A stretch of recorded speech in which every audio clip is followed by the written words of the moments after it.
తాకట్లో ఉన్న మీ బంగారాన్ని విడిపించి ఆ రోజు ఆన్లైన్ రేటుకి కొంటాం. Sharma gold company.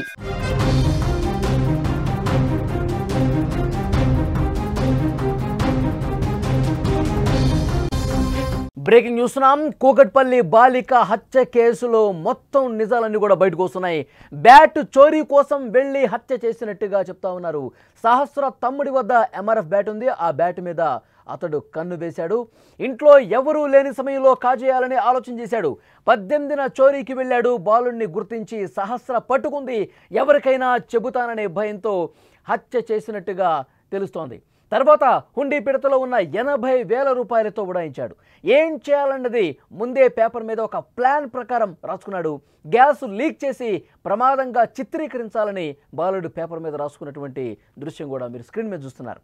కూకట్పల్లి సహస్ర హత్య కేసులో కొత్త విషయాలు వెలుగులోకి వస్తున్నాయి.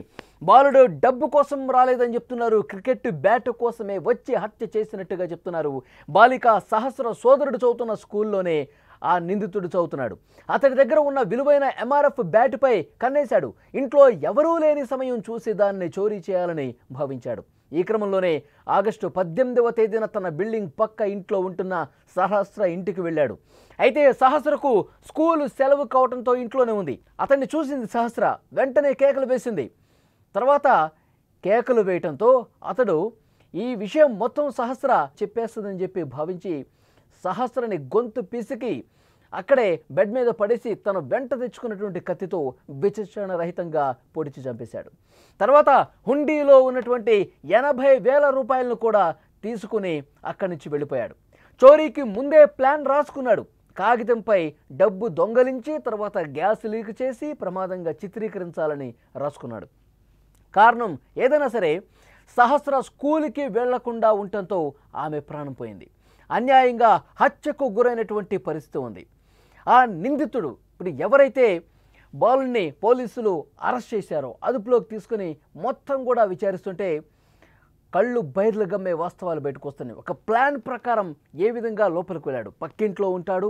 పైన టెర్రస్ మీద నుంచి గోడ దూకాడు. ఇటువైపు నుంచి అటువైపు దూకాడు. లోపలికి వెళ్ళాడు. సహస్ర లేదనుకున్నాడు. మొదటగా తలుపులు దగ్గరికి వేస్తున్నాయి. ఇంటి లోపలికి చూశాడు. ఎవరు లేదని నిర్ధారించుకొని లోపలికి వెళ్ళిపోయాడు. లోపలికి వెళ్ళి బ్యాట్ తీసుకొని వస్తుండగా సహస్ర చూసి వెంటనే కేకలు వేసింది. కేకలు వేసిన తర్వాత ఇక చెప్పేస్తుంది, నా గురించి మొత్తం అందరికీ చెప్పేస్తుంది అని భయంతో తను ఆల్రెడీ ఒక కత్తిని వెంట తెచ్చుకున్నాడు. వెంట తెచ్చుకున్న కత్తితో గొంతు కోశాడు. ఇంకా చనిపోలేదు, ఒకవేళ బతికితే నా పరిస్థితి ఏంటి, మొత్తం మళ్ళీ చెప్పేస్తుందిగా నా ఉద్దేశంతో మళ్ళీ కడుపు మీద చెస్ట్ మీద బలంగా కత్తితో పొడిచి చంపేసిన పరిస్థితి ఉంది. అలా చంపిన తర్వాత వెంటనే అతడు పక్క ఫ్లాట్లోకి మళ్ళీ టెర్రస్ మీద నుంచి ఎలా అయితే వచ్చాడో అదే విధంగా పోయే ప్రయత్నం చేశాడు. అలా వెళ్తున్నప్పుడు అక్కడ అదే ఫ్లాట్లో ఏ బాలుడు ఎవరైతే ఏ ఫ్లాట్లో అయితే ఉంటాడో అదే ఫ్లాట్లో ఒక software engineer work from home చేస్తుంది. ఈ బాలుడిని గమనించింది. ఆ బిల్డింగ్ మీద ఎక్కటం, ఇటు దిగటం, తర్వాత చాలాసేపు అక్కడ నిలబడి చూడటం, ఇదంతా గమనించింది. తర్వాత ఈ హత్య విషయం బయటకు వచ్చిన తర్వాత అతను చిన్న బాలుడుగా ఉన్నాడు, ఏదో ఆడుకుంటూ ఉన్నాడు అని చెప్పేసి తను అనుకున్నది. కానీ ఇతడు హత్య చేసే ఈ విధంగా అక్కడ నిలబడ్డాడని చెప్పి ఆమెకి తెలియలేదు. 2 రోజుల తర్వాత ఈ ఇన్ఫర్మేషన్ ఇచ్చింది పోలీసులకి. మరి అతను నిజంగానే హత్య చేశాడా లేదా? చిన్నపిల్లాడు నిజంగా అంత దారుణంగా వెంట తెచ్చుకున్న కత్తితో అంత గొంతు కోసేసి చెస్ట్ మీద అట్లా పొడిచి 20 సార్లు పొడిచి ఆ పాపని చంపి ఉండళ్లే, ఇతను కాకపోయి ఉండొచ్చులే అని చెప్పి పోలీసులు కూడా ఫస్ట్ భావించారు. తర్వాత అతని గురించి ఎంక్వైరీ చేయటం మొదలు పెడితే తర్వాత ఈ బాలుడు ఉన్నాడు కదా, సహస్ర తమ్ముడు చదివే స్కూల్లో అక్కడ ఆ స్కూల్లోనే చదువుతున్నాడు. ముందు ఆ స్కూల్కి వెళ్ళారు, ఎంక్వైరీ చేశారు. మరి ఈ సాఫ్ట్వేర్ ఇంజిన్ చెప్పినటువంటి ఈ బాలుడు ఆ బాలుడా కాదని చెప్పి ఆమె కూడా క్లారిటీ లేదు. ఒక సన్నగా ఉన్నాడు, 10వ తరగతి, 14-15 సంవత్సరాల వయసు ఉంటుంది. అసలు మూతి మీద మీసాలు కూడా సరిగా లేదు. అంత చిన్న పిల్లాడు అక్కడ నిలబట్టం నేను చూశానని చెప్పి సాఫ్ట్వేర్ ఇంజనీర్ చెప్పింది. సరే స్కూల్కి వెళ్ళారు. స్కూల్కి వెళ్ళిన తర్వాత చాలామందిని ప్రశ్నించారు. పెద్దవాళ్ళను కూడా, అందులో స్కూల్ చదివే వాళ్ళను కూడా ప్రశ్నించారు. ఎక్కడ కూడా బయటపడలా. ఇంకా ఆ బాలుడు ఈ విషయం వెలుగులోకి వచ్చిన తర్వాత పోలీసుల ఎంక్వైరీ తెలిసింది ఏంటంటే, స్కూల్కి వెళ్ళినప్పుడు పోలీసులతో కూడా నేను విన్నాను, నేను పక్క ఫ్లాట్లోనే ఉంటాను, డాడీ అని చెప్పి అరుపులు కూడా వినిపించాయి అని ఆ బాలుడు చెప్పాడు. అంటే తన మీద అనుమానం రాకుండా ఉండేందుకు పోలీసులతో ఈ విధంగా ఒక ప్లాన్ ప్రకారం మాట్లాడినట్టుగా తెలుస్తోంది. తర్వాత ఇప్పుడు ఎంక్వైరీ చేస్తే అన్ని కోణాల్లో విచారిస్తే వాస్తవాలన్నీ కూడా బయటకు వస్తున్నాయి. ఇతను చంపిన తర్వాత ఆ కత్తి తీసుకుని డైరెక్ట్గా వాళ్ళ ఇంటికి వెళ్ళి ఆ కత్తిని కడిగి ఆ ఇంటి ఫ్రిడ్జ్ మీదే పెట్టాడు. ఫ్రిడ్జ్ మీద పెట్టిన తర్వాత రక్తపు మరకలు ఉన్నటువంటి తన బట్టలను తీసుకుని వాళ్ళ వాషింగ్ మిషన్లో వేశాడు. వేసి మళ్ళీ యథావిధిగా తర్వాత నుంచి స్కూల్కి వెళ్ళటం ప్రారంభించాడు. ఆ రోజు స్కూల్కి వెళ్ళాడా లేదా, ఇతనే చేశాడా లేదా నిర్ధారించుకోవడానికి పోలీసులు స్కూల్లో ఎంక్వైరీ చేశారు. ఆ రోజు ఉదయం 10 గంటల నుంచి 1 గంట వరకు ఈ ఘటన జరిగింది. ఈ గ్యాప్లో అతను స్కూల్లో ఉన్నాడా లేదా ఎంక్వైరీ చేస్తే ఆ రోజు స్కూల్కి రాలేదు. ఇక కన్ఫర్మ్ అయిపోయింది, అతడే చేస్తుంటాడని చెప్పి బలంగా నమ్మారు. వెంటనే ఆ ఇంట్లో తనిఖీలు చేశారు. క్లియర్గా ఏ వస్తువు ఎక్కడుందో కూడా కనిపించింది. అక్కడ అటక మీద ఇతను, మనం ఒక పేపర్ చూస్తున్నాం కదా, ఒక ప్లాన్ ప్రకారం ఏదైతే రాసుకొని వచ్చాడో, ముందు ఇంటికి వెళ్ళాలి, తర్వాత లాక్ కట్ చేయాలి, డబ్బులు తీసుకోవాలి, ఎవరైనా అడ్డుస్తే కత్తితో పొడవాలి, ఇవన్నీ కూడా రాసుకున్నాడు కదా. ఆఖరికి మిషన్ డన్ అని కూడా రాసుకున్నాడు. సో ఇది మొత్తం ఆ ఇంట్లో దొరికింది. ఆ తర్వాత వాషింగ్ మిషన్లో అతను వేసినటువంటి బట్టలు, ఆ రక్తపు మరకలు, ఆ తర్వాత ఏం చేశాడో అన్నీ కూడా పోలీసులకు క్లారిటీ వచ్చింది. వెంటనే అదుపులోకి తీసుకుని పోలీసులు తమ స్టైల్లో విచారిస్తే మొత్తం ఒప్పేసుకున్నాడు. నేనే చేశాను అని చెప్పి ఒప్పుకున్న పరిస్థితుంది. ఎంత దారుణం చూడండి. 14 సంవత్సరాల బాలుడు 10వ తరగతి చదువుతున్నాడు. చంపాలి అన్నటువంటి థాట్ రావటం, కత్తి వెంట తీసుకొని రావటం, దొంగతనాలు చేయటం, సహస్ర కనిపిస్తే గొంతు మీద రపారపా కోసేయటం, చాలా దారుణమైనటువంటి విషయం. పోలీసులు నిజంగా అసలు ఈ విషయం కనిపెట్టేందుకు 5 రోజులు పట్టింది.